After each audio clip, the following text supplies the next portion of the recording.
الله أكبر الله أكبر الله أكبر لا إله إلا الله الله أكبر. Now, why am I telling you this? It is because most of you in this gathering are young people today. In this world of ours, whether it is religious work, worldly business, or even simple manual labor and physical tasks, who do you think is actually respected and valued most? Whatever the task may be in this world, who is truly valued? Is it the useless people or the capable ones? A useful person is always respected everywhere because he was such a studious kid, we remember, and all the classmates would always say, he is someone important because he studies. We have seen in schools that the studious kids always have much more respect among others. Their status is significantly higher. Even the teacher is extra careful. You know, the very studious students always have a certain type of powerful, commanding influence over the teacher. The teacher knows perfectly well that when teaching a lesson, it is completely impossible to fool them. But when all the kids in the classroom are just sitting there and behaving like fools, or sitting in class like fools, the devil tempts the teacher's heart saying, what do they understand anyway? So teachers just brush it off. Yes, when we are teaching fiqh to the kids or when we teach hadith, it deeply affects a person. If all the kids are completely clueless, one says, just get through it, they won't get it. I even ask the kids, is there anything at all that you haven't understood yet? That is usually the question being asked, isn't it? Is there anything you didn't understand? That's the question, right? But I ask, tell me children, is there anything you actually understood? And they say, no. It means, mashallah, you are all on the same level. When a smart, studious child is in a class, even the teacher remains in awe of him. He knows that I have to teach properly. The student will know if the teacher is really teaching or just trying to pull a fast one. So a student should be smart and hardworking. Just being smart isn't enough. Be hardworking. Who does he impact? Even teachers feel his impact. Because of him, they study first and prepare the lesson thoroughly before they go out and teach. So what is the conclusion of this whole discussion we are having here today? Tell me, my dear brothers, I keep telling you this over and over. Be useful, be productive. I remember when we were in the madrasa and we would be late for class, or if we just didn't feel like attending, just lying around, skipping it, our teacher would always say one thing, that look, being useless is actually a very easy thing to do. Say it with me now. Being useless and doing absolutely nothing at all is a very easy path to take. Easy. Being useful is very difficult. But useless people have absolutely no value at all. So tell me, who is actually valued and respected in this world? The useful person. It's the useful people who are valued. Was Dr. Abdul Qadir Khan useless or was he useful? Speak up.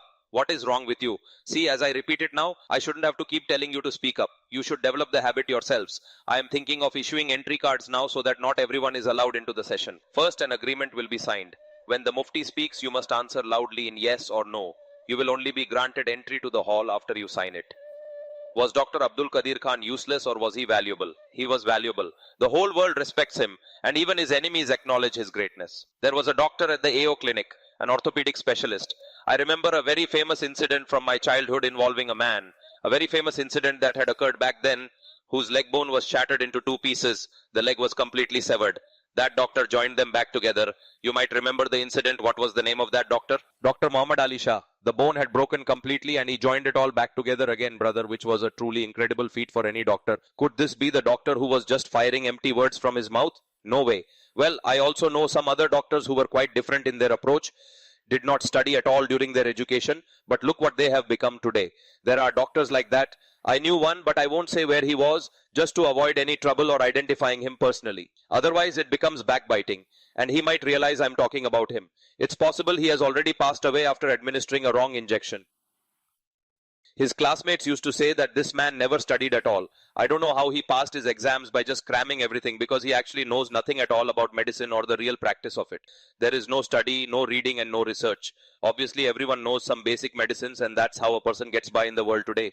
Everyone is just trying to move along somehow. Everywhere, my brother, even non-believers, whom do they value? They value competent people. Even non-believers value those who are productive. People even tolerate their flaws, thinking he's a useful man, he gets the job done for us. I have seen this in big institutions, seen it in major organizations time and time again.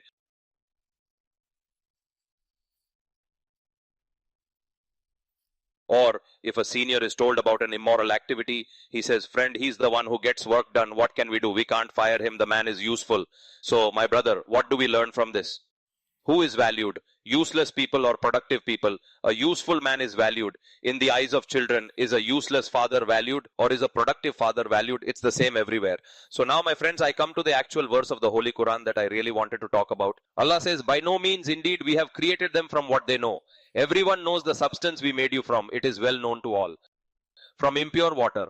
Had we been made of musk and amber or bricks of gold, look, even if a golden robot is not useful at all, what would you think about that situation? It would still be better than a plastic robot that is useful. What do you think about that? It's made of solid gold, brother. That in itself makes it valuable to everyone here. It is made of gold, right? That is inherently valuable. But does a gold brick ever get used in regular construction work? No, because it is far too precious for a common building. A cement brick is used for building, but a gold brick is not used for construction. Is a mud brick more valuable in that context or a gold brick? The gold brick is valuable or a gold brick. If gold were the standard, you and I would be made of musk, amber, silver, gold, and even precious diamonds of the highest quality in the world. Our eyes would be made of precious diamonds. And my brother, our hands would be made of high quality polished brass, instead of just being made of human skin and bone, some high quality brass. And our knees would be made of that metal, which is even more expensive than gold these days. What is it called? Does anyone know the name of that expensive metal? They would be platinum. What do you think? Our knees. Then how expensive would all these things sell for? They would be worth a fortune if they were made of that. Such precious metals.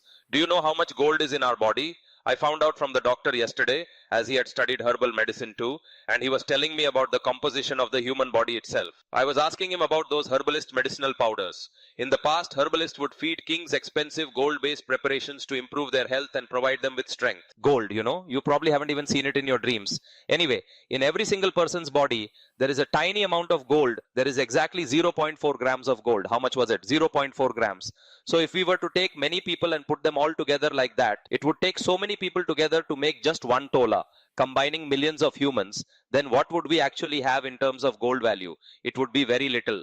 In every single person's body, there is a bit of such little gold in our body, 0.4 grams, not even a full gram, barely half a gram. The price of 10 grams of gold today is high. I think it's around 3.5 to 4 lakhs. So if you reduce that down to 0.4 grams, it's very little, and even that isn't in a usable form. Otherwise, people would extract gold from the dead, melting down hundreds of thousands of corpses to separate and sell the gold. You can't trust our nation at all when it comes to this. People would do anything for money. What would unemployed people do? Look, if every person has 0.4 grams of gold, then by melting millions of bodies together in a large furnace, what do you think would happen? What would they extract? Something would surely come out. Multiply 0.4 by 100,000 and it adds up. There's copper and iron too. That's why you see a gentleman once objected to me saying the Quran claims Allah made man from clay. Yet we see there is even gold in the human body along with other minerals and substances. There is iron in the human body, magnesium, potassium, sulfur and zinc.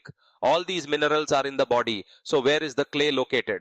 That is the question they often ask. I said, you fool, all of these are found in the soil. This is even more proof of what Allah created us from. Say he made it from clay. Some people treat it like it's rocket science, as if some intellectual had taught them to object. Some atheists did. This Desi Tibi Raja, Kaisar Ahmed Raja, has a new channel out. I should tell you, Jalil, it's a good thing I remembered. I thought I'd tell you about Kaisar Ahmed Raja. This is off topic, otherwise I'll forget. Jalil, don't cut this out, okay? Keep it in the final version of the video for everyone. May Allah reward him. Kaisar Ahmed Raja is doing noble ancestral work. Wait, just 1 minute. Give me 1 minute. My eyesight isn't that bad, man. It's actually good to show you right now while we are on the subject. Look, right here on the screen is the name of it and you can see it clearly for yourself. It is very important for you. Sikho by Kaisar Ahmed Raja. This is his brand new channel. Subscribe to it as much as you possibly can. Okay? Make sure you hit the bell icon and follow the content there. Sikho by Kaisar Ahmed Raja. So, he is doing quite a good job over there on that channel. Anyway, let us get back to our original topic. So, our local style atheists and liberals, right? They keep saying science, science. If they find any doubt somewhere in the text, they make it into a very big and significant issue, into a huge deal. One came and asked, where is the clay? So I said, then what is it made of? Did Allah use anything other than the earth itself to create the human race? It is all right there. To create humans, it's all in the earth. So, it's made from clay. And where are all these elements found? In the soil. So, this and its truth are quite evident to everyone. Surely this is a clear sign of the truth of the Quran, then, is it not? Anyway, this is why when a person dies, what do they become in a few days? Dust again. Isn't it so? When they die, what do they become? Dust again. So Allah Almighty, yes, I was saying that there is very little gold in our bodies. It's not like we are walking treasures of gold. Our physical value doesn't come from the small amount of metal that is inside of us. The body is not made of gold, it is not made of silver. If it were, it would be very precious. So now Allah is telling us that the material we made you from, it is a very humble and common material that you know. You know it yourselves. What it means is your worth cannot be based on this material substance from which you were made, as that substance itself is not considered to be very valuable, that you are made of some precious material. On this basis, we cannot have value in the sight of Allah. Being made of gold wouldn't make you any more special to the creator of worlds. So Allah says, if you are to have any value in my sight at all, it will not be because of your physical composition. It will be based on your deeds. It's the same principle. A useful person is valued. Isn't it so? What do you think, brother? Is that correct? Does that make sense to you all? Who is valued? A useful person. So Allah says, in my sight too, you will have value only when you are a useful person who contributes something good to the world and others. Now this word useful, what work you have to do specifically, I will explain that to you a bit later on in this talk.